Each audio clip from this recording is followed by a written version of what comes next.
Bonjour à tous, nous poursuivons avec la 4e et la 5e Mishnah du 7e Pérec. Comme on le remarquera ici, il y a quelque chose d'assez exceptionnel qu'on ne retrouve pas ailleurs. C'est que dans ce 7e Pérec, nous avons une Mishnah qui porte le nom de la 4e et la 5e Mishnah. À la fois, c'est la 4e et la 5e. Alors pourquoi effectivement les Mefarshim se posent la question? Certains donnent des raisons Malpi Kabbalah, ou peut-être de ces différents découpages. En tout cas, nous avons ici notre Mishnah qui s'appelle la 4e et la 5e Mishnah. Amesaker et Gafno, Al-Gabet Voato Shel Chavero, celui qui a mis sa vigne, c'est-à-dire il a allongé sa vigne, il a tendu sa vigne sur la récolte de son prochain. Et nous avons vu que lorsque il y a une vigne, même si on s'est éloigné de 4 amot, lorsque c'est Kerem, ou de Sitfarim, c'est une seule vigne, mais sous les branches, sous la vigne, nous ne pouvons pas semer un légume ou de la récolte. Si quelqu'un a été Messaker, il a couvert avec sa vigne la récolte de son prochain, eh bien, Rezek Kidesh, il va donc interdire la récolte qui pousse en dessous, puisque la vigne est par-dessus, même si la récolte ne lui appartient pas. Vechayav Bachariuto, il sera responsable. Il devra payer, puisqu'il faudra ensuite brûler la récolte, brûler ce qui a poussé. Et donc, il devra lui, Chayav Bachariuto, rembourser, et ce n'est pas considéré comme gramma, comme un dégât indirect, comme dit le Barthénora, même celui qui n'a pas le dîner des garmis. Ici c'est différent, c'est considéré comme une action qui est faite avec les mains. C'est vrai que on a une règle normalement qu'un homme ne peut pas interdire ce qui ne lui appartient pas. C'est d'ailleurs ce que Rabbi Yosef et Rabbi Shimon Omrim, en Adam mekadesh davar sheno shelo. Pour eux non, on ne peut pas interdire ce qui ne nous appartient pas.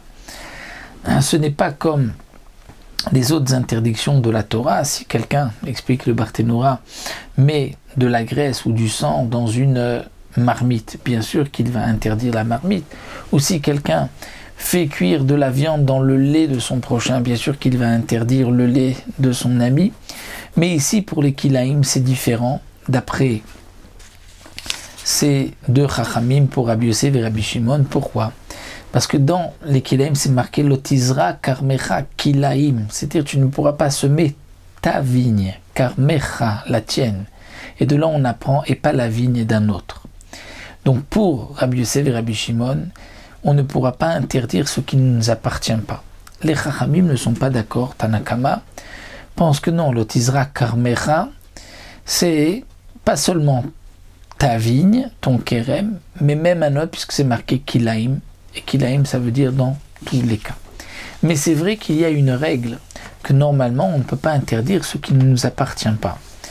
Alors, les Mefarshim m'expliquent que d'après Tanakama ici, on ne peut pas interdire ce qui ne nous appartient pas lorsque ça dépend d'une kavana. Comme par exemple celui qui veut se prosterner à la bête de son prochain et il veut en faire une avodazara. Elle ne deviendra pas interdite. Pourquoi? Parce qu'elle ne devient avodazara qu'avec la pensée de celui qui se prosterne. Et ça, un homme ne peut pas interdire la bête de son prochain qui ne lui appartient pas par sa pensée. Mais ici, dans les kilaïm, étant donné que il y a là un mélange, dès qu'il met la vigne, sa vigne sur la récolte de son prochain, il interdit donc, c'est un mélange entre les légumes ou la récolte et la vigne. Donc là, ce sera interdit d'après Tanakama, mais donc comme nous l'avons vu, il y a une marloquette, Rabbi Yosef et Rabbi Shimon ne sont pas d'accord. Amar Rabbi Yosef va même apporter une preuve. Maaseh Be'echad, c'était le cas d'un homme chez Zaret Karmo Bashvit. Il a semé sa vigne, c'est-à-dire son kerem, son champ de vigne, pendant Bashvit, pendant la Shemitah. Et pendant la Shemitah, le raisin, les fruits sont efker, appartiennent à tout le monde. Et pourtant,